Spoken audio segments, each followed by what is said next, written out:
Así que ya, sin más preámbulos, presentamos a nuestros últimos invitados de este primer Congreso de Educación Superior. Se trata de Andrés Gómez y Roberto Quiroz, ambos tenistas ecuatorianos con una amplísima trayectoria como jugadores profesionales de esta disciplina y además muy exitosa porque ambos llegaron a ganar el Roland Garros, pero en categorías distintas. Andrés Gómez lo hizo en el año 1990, incluso venciendo en una final muy emblemática, muy emocional a Andre Agassi, el norteamericano, y Roberto Quiroz, por su parte, en el 2010, coronándose en la categoría de dobles masculino junior, también en la tierra batida francesa. Así que Andrés, Roberto, muy buenas noches. Bienvenidos a nuestro congreso. ¿Cómo les va? Buenas noches, un gusto estar con ustedes, tener la oportunidad de compartir con padres, con deportistas y con gente de deporte que está interesado en lo que Becados lleva adelante. Hola, hola a todos. ¿Qué tal, Roberto? Muy bien. Gracias por la invitación. La verdad que contento de estar aquí, de contar un poco nuestras historias que han sido un poco distintas, pero al final del día lo que nos une es este deporte que tanto nos gusta, que es el tenis. Así que agradecerle no solo a ti, sino a toda la gente que conforma Becados por esta linda invitación. No, agradecidos nosotros con ustedes por su disposición y como te había dicho fuera del aire, Roberto, para mí en lo particular como periodista es un grandísimo honor tener la oportunidad de conversar con dos leyendas vivas del tenis ecuatoriano y del tenis latinoamericano en líneas generales, así que creo que la conversación va a ser muy, muy provechosa. E iniciando contigo, Roberto, porque tuviste experiencia universitaria en los Estados Unidos, que obviamente es el tema que nos compete, estudiaste en la University of Southern California y muchos podrían pensar que tal vez si juegan tenis o cualquier deporte a muy alto nivel en su país, ir a los Estados Unidos podría ser un retroceso en cuanto al panorama para representar a tu selección, que tal vez te pierdas un poco del mapa. Y al final tú lograste ser de todas formas un tenista con mucho reconocimiento en tu país. Así que, ¿cómo fue toda esa experiencia? Sí, bueno, yo creo que primero que nada, en juvenil tuve una carrera sumamente buena, fui 7 del mundo y quizás uno le da para pensar para seguir el camino del profesionalismo. Lastimosamente no tuve un buen año, quizás mis metas no las cumplí como creía y opté por el camino universitario. Tengo muy buenos amigos, me fueron un poco guiando por ese sentido y yo quería ir a lo mejor de lo mejor y para mí era California y era jugar para USC, que en ese entonces era la número 1 en tenis. Mi meta siempre fue ser tenista profesional una vez que acabe mis estudios, así que creo que la aproveché muchísimo, no solo en el lado del tenis, sino en estudios, en la parte social, en conocer nuevas culturas, nuevas personas, en el idioma, así que creo que me dio muchas cosas que quizás me faltaban para poderme terminar de madurar como un tenista. Así que para mí siempre es un honor poder hablar de esto que me apasiona tanto, que fue mi vida universitaria y obviamente de los Trojans de Southern California. Andrés, para darte la bienvenida, buenas noches, otra vez gracias por estar con nosotros. Tal vez Roberto es un ejemplo distinto al tuyo, ¿no? Que te dedicaste directamente al profesionalismo sin tal vez pasar por esta experiencia de la Universidad Norteamericana, tratando de establecer una comparación directa, aunque son generaciones distintas. ¿Qué conclusiones sacas, no? ¿Te hubiese gustado tal vez tomar ese camino distinto al que tomaste originalmente? Bueno, yo había tomado ese camino. Mi último año de juveniles, eh, no tenía manera de ir a jugar los torneos de Europa, los de Grand Slam, y decidí quedarme a jugar los torneos nacionales en Estados Unidos. Que ese fue, me parece, el último año en que permitían a extranjeros jugar los torneos de arriba, Kalamazoo, Louisville, que eran los torneos más importantes de Estados Unidos. Tuve oportunidad de quedarme a jugar ahí y en California jugando en San José, el National Hardcourt. Se me acercaron varios entrenadores entre ellos Stanford y USC, y arreglé para una conversación luego, más adelante en el año, que lo hicimos en el Orange Bowl, y firmé una carta de intención con George Stolle, que era el head coach de USC, que después fue la universidad donde fue Roberto, donde fue Emilio, también mi hijo. Y supuestamente tenía que entrar para el fall del año 79. El, eh, en esos tiempos tenía que jugar los Juegos Panamericanos representando a Ecuador y uno de los mandatos que habían era que los Panamericanos no eran abiertos a deportistas profesionales. Entonces tuve que mantenerme amateur por todo el comienzo del año 79 hasta que llegara el fall de ese año para poder entrar a la universidad. Mi problema, entre comillas, fue que cuando terminó el US Open y que normalmente luego de ese torneo es que comienzan las clases en las universidades, yo estaba 80 en el mundo ya en ATP y tuve que hablar con el coach y decirle que no iba a ir, que me iba a dedicar al tenis profesional. Y George Stolle, que era un tremendo coach, me quedó viendo y me decía, no vas a ir a la universidad, no quieres tener educación, sino que te vas a dedicar directamente al profesionalismo. Decisión interesante, me decía. Al año siguiente, un amigo, el capitán de Copa Davis, Raúl Viver, estaba en situación exactamente igual que la mía y se tuvo que retirar por las mismas razones que yo me retiré. Pero el hecho de que podíamos haber llegado a la universidad y que podía haber llegado en ese momento fue una decisión difícil de tomar de alguna manera, pero el ranking mandaba en ese momento. Sí, sin duda alguna, sabemos que el tenis tiene dificultades inherentes, sobre todo para dedicarse al profesionalismo. El ranking ATP determina sobre todo las posibilidades presupuestarias que tengan los tenistas para viajar, para costearse sus entrenadores, para costearse también toda la logística que implica moverse de un lugar a otro. Roberto, cuando estuviste en la universidad, y me lo confirmará si es así, tuviste la oportunidad de representar a Ecuador y en caso de que así fuese, ¿cómo fue la receptividad de USC para permitírtelo, no? Más allá de que tal vez te tuvieses que viajar o perderte alguna asignación, alguna clase. Sí, bueno, tuve la oportunidad de poder jugar Copa Davis para Ecuador, sobre todo en un fall jugábamos los playoffs para el Grupo Mundial contra Suiza, donde estaba Stan Wawrinka, Sí. Federer no jugó, pero eventualmente ese fue el Suiza que terminó siendo campeona de Copa Davis. Después tuve un par de Copa Davis que ya no me dejó asistir el coach porque era en el Spring, que uno ya tenía que jugar los partidos universitarios. Me acuerdo que una Copa Davis jugando contra Venezuela o contra Brasil nos tocaba jugar contra Stanford y contra Cal Berkeley, que eran clásicos. Entonces, ya uno, ese es el trabajo de uno firma por la beca y al final del día se tiene que quedar y la verdad que eran decisiones difíciles porque a mí me encanta jugar Copa Davis, pero al final del día creo que la parte de los estudios y todo el esfuerzo que estaba haciendo yo y estaba haciendo la universidad para tenerme ahí fue primordial. Pero más allá de esas dificultades, entiendo que la beca siempre es una prioridad y llega un momento en donde te toca esa bifurcación, en donde no puedes ausentarte tanto, porque entonces la inversión en confianza y monetaria también que hace el coach en ti no se ve retribuida. Pero vuelvo tal vez a la misma pregunta y de cierta manera caer en el mismo punto. ¿Sientes que entrenar en los Estados Unidos a largo plazo te benefició como tenista profesional? ¿Te dio una buena base que tal vez en Ecuador no hubieses podido tener, sobre todo por el nivel de exigencia que sabemos que tiene el deporte norteamericano, ¿no? Sí, bueno, si lo ves del ranking, en cuanto a ranking ATP, ya en Ecuador tienes 3, 4 jugadores que te juegan a nivel profesional. En la universidad tenías 6, 7 que jugaban al nivel más alto, ya quizás de Challenger, y hasta tenía Steve Johnson, que hoy en día está 50, 60 del mundo y que hace un par de años fue 20 del mundo. Entonces, algo que quizás me ayudó muchísimo en la universidad a progresar fue ese constante entrenamiento duro.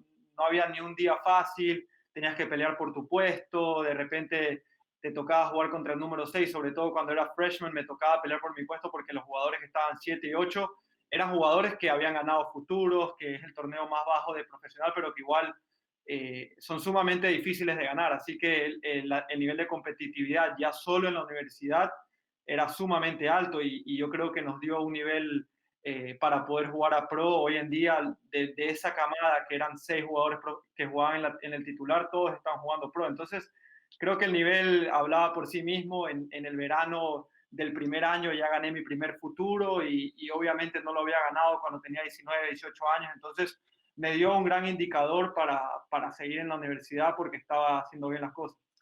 Y yo, déjame acotar un poco ahí. Yo era director de torneos futuros aquí en Ecuador y los hacía precisamente en el verano para que puedan venir jugadores de Ecuador que venían de la universidad, poder mantener esa competencia.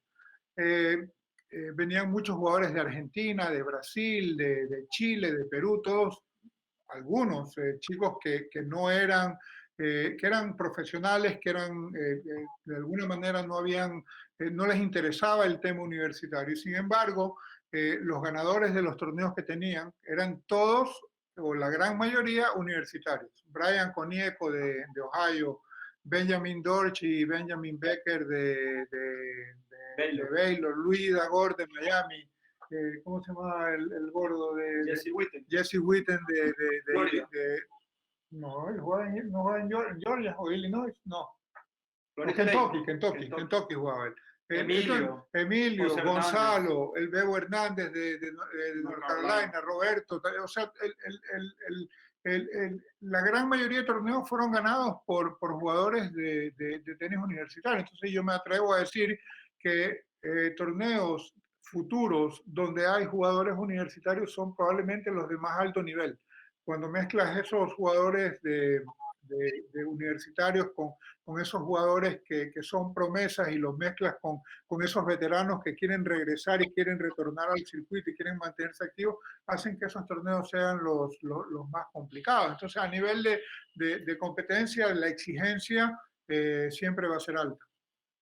Andrés, si me permites retroceder algunos años a esa final del Roland Garros que habíamos mencionado, que habíamos mencionado al inicio de la conversación, no puedo dejar de pasar la oportunidad de preguntarte sobre el manejo de las emociones, que me parece que para estudiantes que tienen grandes aptitudes para el tenis, por ejemplo, que tienen un gran talento para, ¿por qué no a mediano plazo dedicarse a esto de forma profesional, si se los permiten las circunstancias? ¿Cómo es jugar una final de Roland Garros, ¿no? Entendiendo la responsabilidad que tienes a título personal e incluso representando a tu país indirectamente, aunque no sea un evento de Copa Davis, por ejemplo. Todos son experiencias que uno va acumulando. Desgraciadamente estamos en una época donde Federer, Nadal y Djokovic han ganado todo, que diera la impresión de que es fácil ganar y no te fijas en el resto de gente y todo el esfuerzo y el talento que viene atrás de ellos. O sea, a pesar de que reconoces toda la grandeza que tienen, no terminas de comprender y de entender lo realmente duro y complicado que es. Pensar que solamente Del Potro y Cilic han ganado Grand Slam en estos últimos 15 años, sí. aparte de Wawrinka y de Murray, te indica eso. Entonces, pero la gente lo da por descontado porque los ven en televisión son a ellos. Entonces, estas experiencias que uno comienza a acumular desde los juveniles, desde los torneos en nuestro caso, de las giras COSAL, los sudamericanos, esas giras al Orange Bowl, a Lady Heren en la Florida a fin de año, y luego los futuros y todo este proceso que hay que seguir, estas etapas que uno tiene que ir quemando, porque a veces hay padres que se desesperan y quieren saltarse y saltar escalones y pasar de un lugar a otro sin tener que pasar por el respectivo sufrimiento, entre comillas, que toca el estrés de perder partidos. Pero si no vas a estar acostumbrado a lidiar con ganar y con perder de la misma manera, va a ser una vida complicada la que vas a llevar en tenis.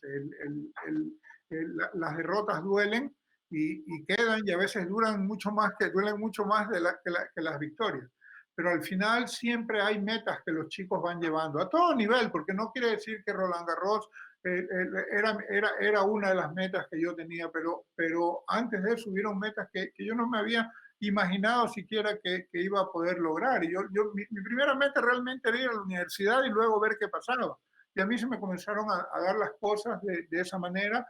¿Estaba listo? No estaba listo. ¿Estaba maduro? No, pero fui madurando con eso y fui tomando y aceptando las situaciones que se tenían que dar y que se venían dando y que me llevaron a que las emociones las podías esconder de una manera, porque en el fondo todos nos ponemos nerviosos, en el fondo todos tenemos momentos en que dudamos y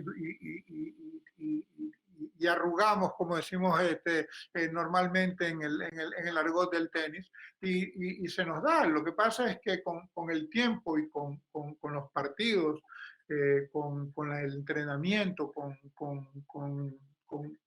ese querer, uno aprende a manejar esas situaciones y aprende a resolverlas en cancha. Y ahí es cuando te das cuenta de que lo puedes hacer o no lo puedes hacer.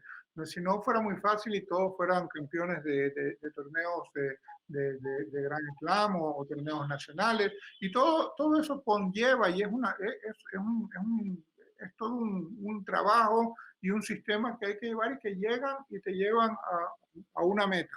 Y esas metas, cada uno se siente feliz con las metas que se ha trazado para cada cosa que quiera hacer.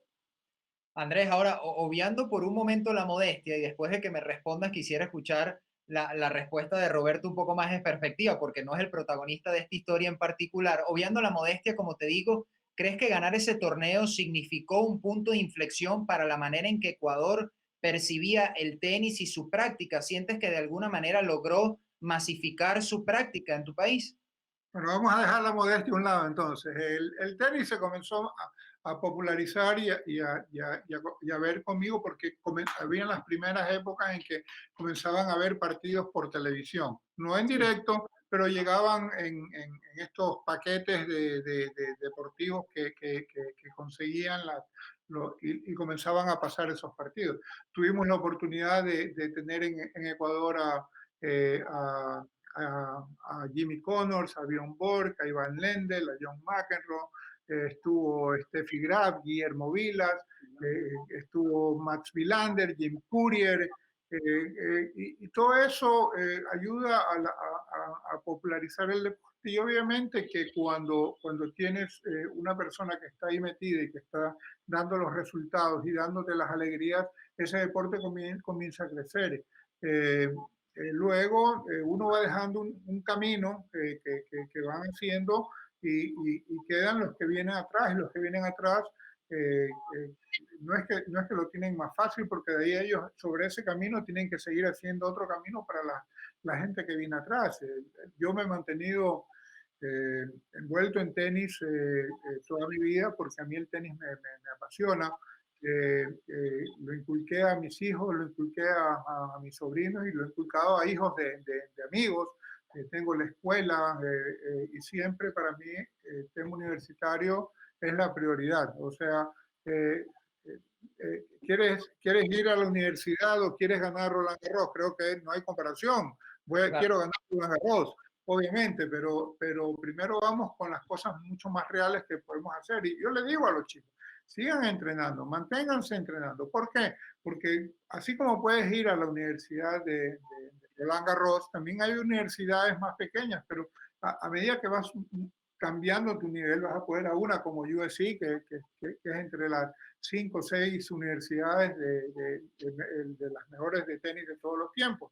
Y así hay niveles diferentes también, como hay niveles de torneos ATP, de torneos Challenge, de torneos Future. Siempre hay oportunidades. Roberto, quisiera escuchar tu opinión al respecto. Tal vez tú has sido una consecuencia directa de ese éxito, más allá del vínculo familiar que los une, evidentemente. Y luego preguntarte sobre cómo es dedicarte al tenis profesional sabiendo que hay un caso de éxito tan rotundo en la familia, si es un listón muy alto que a veces puedes jugarte una mala pasada, ¿no? En algunos momentos, sobre todo con la autoexigencia y sabiendo que la fortaleza mental además es un elemento tan importante en el tenis, sobre todo en singles.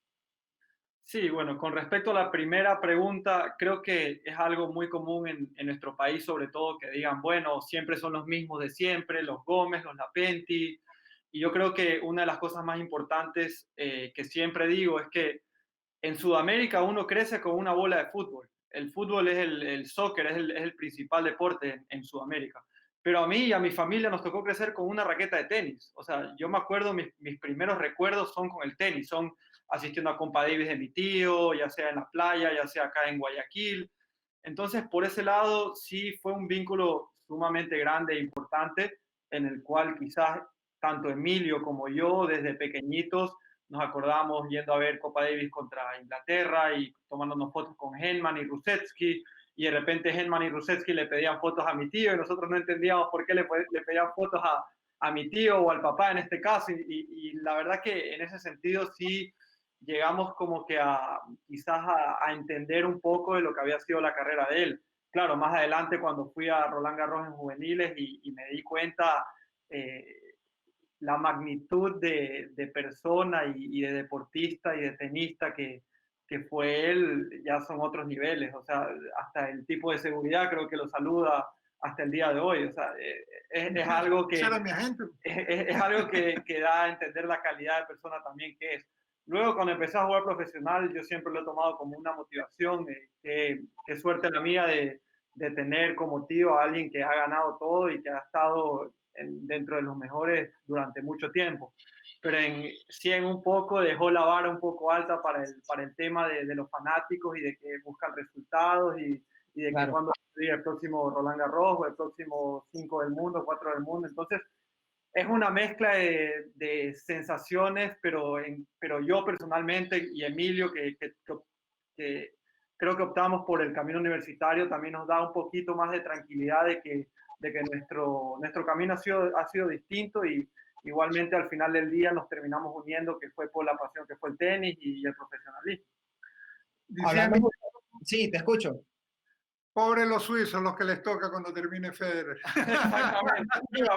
Claro, claro, pobre Babrín. Viene el próximo Federer. Tuve la mala fortuna de nacer en una generación casi simultánea con el Roger Federer y casi nadie le conoce el nombre a menos que le guste de verdad el tenis. Pobre Babrinka, primero, ya está sufriendo eso él.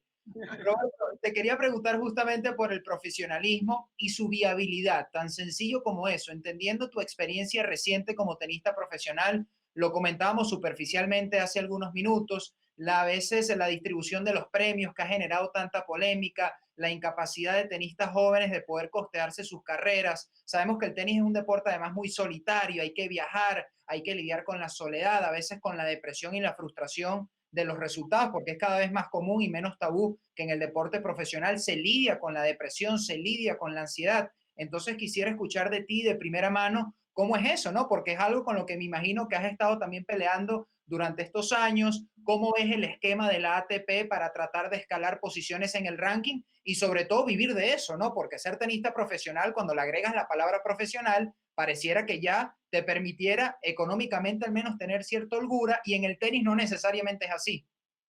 Sí, bueno, yo he tenido tantos caminos en el tenis que creo que por etapas te diría, cuando fui 7 del mundo juvenil, dije, bueno, voy a jugar profesional, estoy top 10 de juveniles, quiere decir que es un buen indicador para jugar profesional, me van a salir muchos sponsors, lógicamente, pero al final del día te chocas con una pared de realidad de que la situación es dura, vives en un país como Ecuador que quizás no hay tanto apoyo, se centra más en el fútbol o ya quieren resultados de inmediato. Entonces, creo que esa parte, la parte económica, es sumamente importante y fue una de las cosas por la cual terminé optando por la carrera universitaria. Después, siempre se dice, sobre todo en el tenis, que el sudamericano madura más tarde.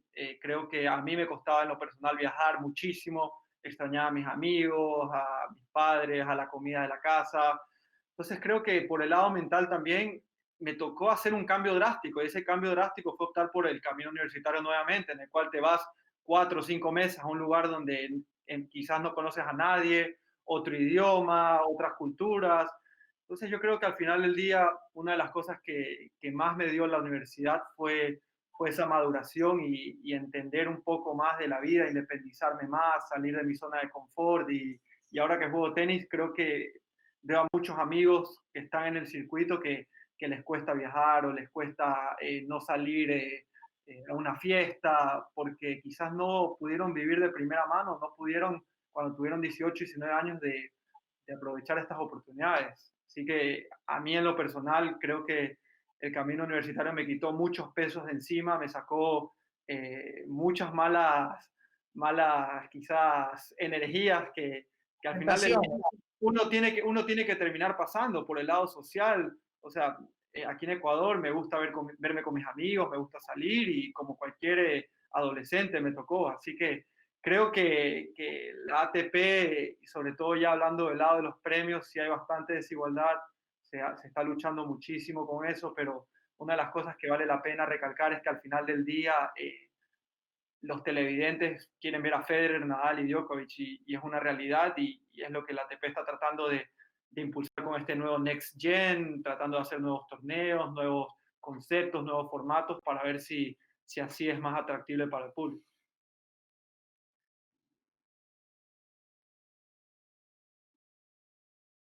Por su tiempo.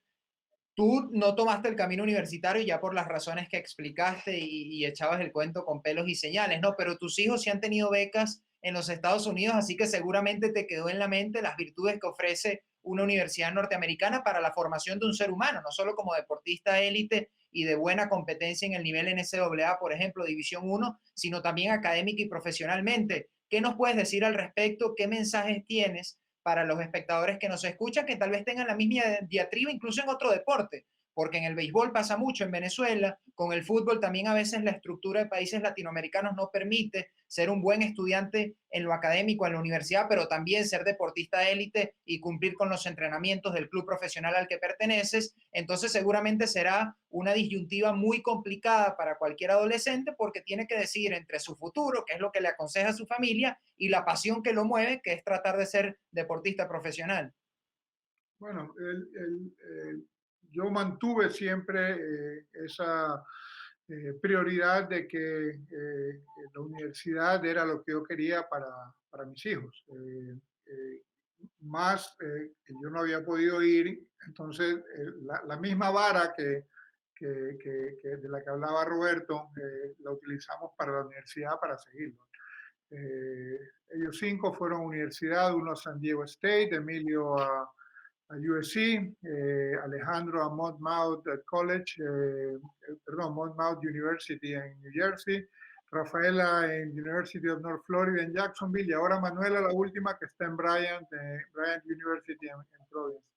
Cada uno va al lugar donde le gusta. Juan Andrés era surfista, ese decía California o California, no había muchas alternativas.